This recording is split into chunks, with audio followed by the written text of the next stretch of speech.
এদের যেদিন ভাতে মারতে শুরু করবেন, এই 67% 70% লোকেরা আচ্ছা বিরিয়ানি খান না, কে আপনাকে বারণ করছে? বাড়িতে রান্না করে খান বিরিয়ানি, অসুবিধা কি আছে? দেখুন, এইসব নিয়ে এই মানে বিভ্রান্তিমূলক কথা, অর্জুন সিং একজন নেতা নাকি? ওর কোনো এই মুসলমানদের টাইট করার জন্য সব থেকে ইজি, কোনো বম বারুদ চালাতে হবে না, কোনো অস্ত্র দরকার পড়বে না। এদেরকে পাঞ্চার বরাবর এদের দোকান থেকে না, এদের দোকান থেকে মাংস কিনবেন না, এদের দোকান থেকে মুরগি কিনবেন না, এদের দোকান থেকে মাছ কিনবেন না, এদের কোনো দোকানদারে এদের অটো রিক্সা টোটো রিক্সা বসবেন না, এদের ভাতে মারুন আপনারা। এই নেই, আজকে বাংলার সংস্কৃতি জানে না, কৃষ্টি জানে না, কালচার জানে না, বাংলার কোনো কিছুই জানে না। আজকে বাংলা, পশ্চিমবাংলার মানুষ, এখানে হিন্দু, মুসলিম, খ্রিস্টান, জৈন সমস্ত ধর্মের মানুষ জানে। কোনো একটা ধর্মকে নিয়ে যে কথা বলে ব্যক্তিগত, আমি তার চূড়ান্ত তাকে ঘৃণা করি। এদের যেদিন ভাতে মারতে শুরু করবেন, এই 67% 70% লোকেরা আচ্ছা বিরিয়ানি খান না, কে আপনাকে বারণ করছে? বাড়িতে রান্না করে খান বিরিয়ানি, অসুবিধা কি আছে? এইচএসসি হাবিব মিডিয়া ও সিয়াগালা টিভি, আমি শেখ হাবিব রয়েছি আপনাদের সঙ্গে। আমি এই মুহূর্তে উপস্থিত আছি চণ্ডীতলা থানার অন্তর্গত চণ্ডীতলা 1 নম্বর ব্লক, একেবারে যে ভিডিওর মধ্যে আছি। আপনারা নিশ্চয়ই জানেন বিজেপির নেতা অর্জুন সিং মানে সোশ্যাল মিডিয়ায় বলেছেন যে মুসলমানদের দোকান থেকে কেনাকাটা করা যাবে না, যেমন মাছের দোকান, মাংসের দোকান, মুদিখানা, বিরিয়ানি কোনোটাই কেনাকাটা, টোটো, অটো, বোম বন্দুক দিয়ে মারতে হবে না, মারতে হবে ভাতে। চণ্ডীতলা 1 নম্বর ব্লকের পঞ্চায়েত সমিতির সভাপতি মলাইদা কি বললেন আপনাদের দেখাবো বা শোনাবো। আপনারা ভিডিওটি শেষ পর্যন্ত দেখুন, ব্যাপক শেয়ার আপনার মূল্যবান মতামত কমেন্ট বক্সে জানাবেন। বিজেপির নেতা অর্জুন সিং বলছে মুসলমানদেরকে ভাতে মারতে হবে, দোকান থেকে কেনাকাটা করা যাবে না, কি বলবেন? দেখুন, এইসব নিয়ে এই মানে বিভ্রান্তিমূলক কথা, অর্জুন সিং একজন নেতা নাকি? ওর কোনো এই নেই, আজকে বাংলার সংস্কৃতি জানে না, কৃষ্টি জানে না, কালচার জানে না, বাংলার কোনো কিছুই জানে না। আজকে বাংলা, পশ্চিমবাংলার মানুষ, এখানে হিন্দু, মুসলিম, খ্রিস্টান, জৈন সমস্ত ধর্মের মানুষ জানে। কোনো একটা ধর্মকে নিয়ে যে কথা বলে ব্যক্তিগত, আমি তার চূড়ান্ত তাকে ঘৃণা করি। অতএব এই ধর্ম নিয়ে আমাকে প্রশ্ন করবেন না, কারণ আমি সর্বধর্মের মানুষ। আমরা ধর্ম যে যার, উৎসব সবার। আমাদের মাননীয় মুখ্যমন্ত্রী বলেছেন ধর্ম যে যার মতো ব্যবহার করবে। উনি বলার কে? উনি কে? উনি এখানে বলার কে? উনি কোনো একজন বলার মতো তার কোনো দায়িত্বে আছেন বা এতে আছেন, ওর কথা কেউ শুনবে না। আর ভারতীয় জুমলা পার্টি, জনতা পার্টি আজকে যেভাবে এসআইআরের নাম করে মানুষের হয়রানি করছে, ঠিক আছে, আগামী দিনের ফল বুঝতে পারবে। আচ্ছা, মোদি ছিল এসে অনেক মানুষ ভেবেছিল হয়তো টাটা নিয়ে কিছু বলবে, হয়তো কিছু উন্নয়নের কথা বলবে, কিন্তু সেরকম কিছু বলেনি, না বলেই চলে গেল। কি বলবেন? দেখুন, আমি কেন, এটা আমাদের সকল নেতৃত্বই বলেছেন, ঠিক আছে, যে নরেন্দ্র মোদী শুধু নয়, ভারতীয় জনতা পার্টির যত কেন্দ্রীয় মন্ত্রী, স্বরাষ্ট্রমন্ত্রী, প্রধানমন্ত্রী সহ যারা আসে, ভোটের সময় আসে, চাতক পাখির মতো ভোটের সময় আসে, বসন্তের কোকিলের মতো আসে, তারা এসে তারা প্রতিশ্রুতি দেওয়ার মতো তাদের ক্ষমতা নেই। কারণ তারা বাংলার মানুষকে এসআইআর, আধার, প্যান, নোটবন্দির মধ্য দিয়ে বাংলার মানুষকে, যে বাংলার উন্নয়ন কেন, ভারতবর্ষের উন্নয়নকে ভুলিয়ে রেখেছে। শুধু বাংলার নয়, ভারতবর্ষের উন্নয়নকেই ভুলিয়ে রেখেছে। তো সেই জায়গা তার এসে বলার কিছুই নেই, তার বলার কিছুই নেই। সিঙ্গুরের মানুষ আজকে তারাও ভেবেছিলেন হয়তো কোনো ভালো কিছু বলবেন, ভালো আমাদের বাংলার জন্য করবেন। আজকে বাংলার মানুষের 100 দিনের কাজের টাকা বন্ধ, বলে গেলেন না। বাংলার মানুষের ঘরের টাকা দেয়নি, বলে গেলেন না। বাংলার মানুষের রাস্তার টাকা বন্ধ, বলে গেলেন না। বাংলার মানুষের পানীয় জলের টাকা বন্ধ, বলে গেলেন না। তো উনি কি বললেন? উনি কিছুই বললেন না। উনি এলেন আর কোটি কোটি টাকা খরচ করে উড়ে চলে গেলেন। তোতে তার বলার কিছু নেই, মানুষ কিন্তু ভোটে জবাব দেবে। তার কয়েকদিন পরেই তো সিঙ্গুরে রাজ্যের মুখ্যমন্ত্রী মমতা বন্দ্যোপাধ্যায় আসছে। হ্যাঁ, আমাদের 28 তারিখ মাননীয় মুখ্যমন্ত্রী মমতা বন্দ্যোপাধ্যায় সিঙ্গুরের মাটিতে আসবেন। কারণ সিঙ্গুর আন্দোলন, আপনারা জানেন, সিঙ্গুরের যে জমি আজকে যে কারখানা, টাটা কারখানা এসেছিল, আমাদের দাবি ছিল, মমতা বন্দ্যোপাধ্যায়ের দাবি ছিল যে যতটুকু কারখানার জমি ততটুকুই নেই, সাধারণ যেটা জমির দরকার নেই সেই জমি নেবে না। এটাই আমাদের মাননীয় মুখ্যমন্ত্রীর দাবি ছিল। কিন্তু জোর জবরদস্তি করে আমাদের নেত্রীকে হেনস্থা করে তাকে মারধর করেছে। আমরা আন্দোলন করেছি সিঙ্গুরে, তিনি 26 দিন অনশন করেছেন কলকাতায়। বহু আন্দোলনের ফসল হচ্ছে সিঙ্গুর, এবং সিঙ্গুরে আজকে মমতা বন্দ্যোপাধ্যায়, বাংলার মানুষ জানেন, ঐতিহাসিক রায় দিয়ে, এটা মমতা বন্দ্যোপাধ্যায় শুধু নয়, আজকে কোর্ট রায় দিয়েছে, সিঙ্গুরের জমি ফিরিয়ে দিয়েছে, সিঙ্গুরের জমির যারা মালিক তাদেরকে জমি ফিরিয়ে দিয়েছে। এটা তো কোর্ট রায় দিয়েছে, ঐতিহাসিক রায় দিয়েছে। এবং আমরা সিঙ্গুরে তো, আমরা তো শিল্পের বিরোধী নয়, আমাদের মুখ্যমন্ত্রীও নয়, আমাদের কোনো নেতৃত্ব শিল্পের বিরোধী নয়। শিল্প হোক, শিল্পের যতটুকু জমি দরকার ততটুকু নিয়ে হোক।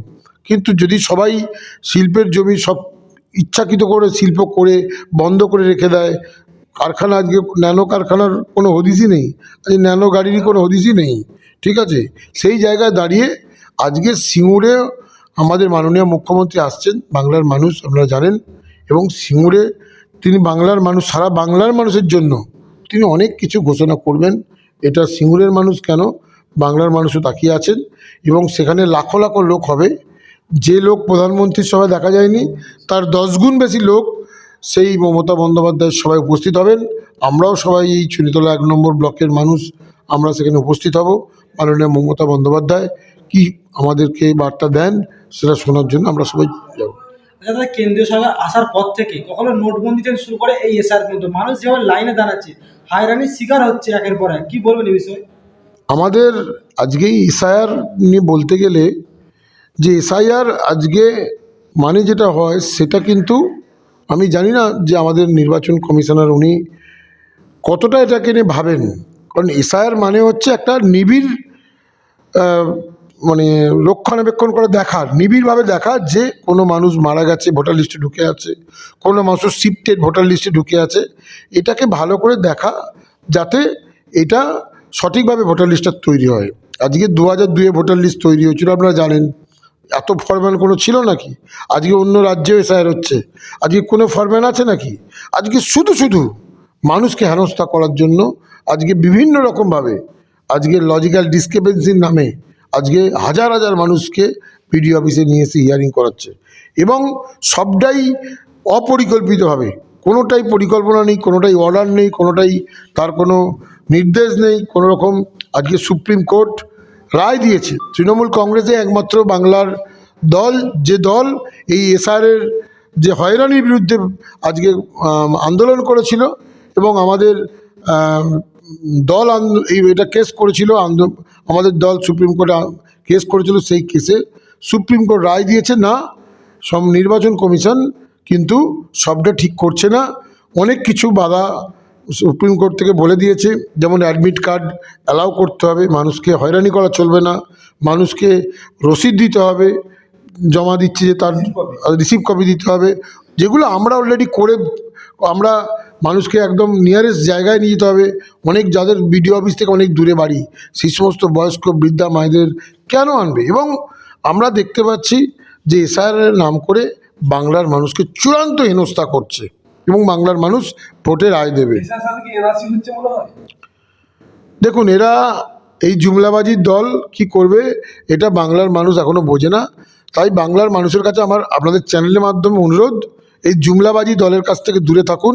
ভারতীয় জনতা পার্টিকে বাংলা থেকে না ভারতবর্ষ থেকে দূর করতে না পারলে এরা কি করবে কি করবে না এটা বলা খুব মুশকিল। এবং এরা এই ষড়যন্ত্রকারী শুধু বাংলা না, ভারতবর্ষের মানুষের গণতন্ত্রকে মানে স্বৈরাচারী চালাচ্ছে, গণতন্ত্রকে গলা টিপে হত্যা করছে একদিকে মানুষের যে নিজস্ব ক্ষমতা, সেই ক্ষমতাও কেড়ে নিচ্ছে। আচ্ছা, অমৃত্যু সেন থেকে শুরু করে নেতাজি সুভাষচন্দ্র বসুরও মানে পরিবারের লোককে হিয়ারিংয়ের নোটিশ দেওয়া হয়েছে, কি বলবেন?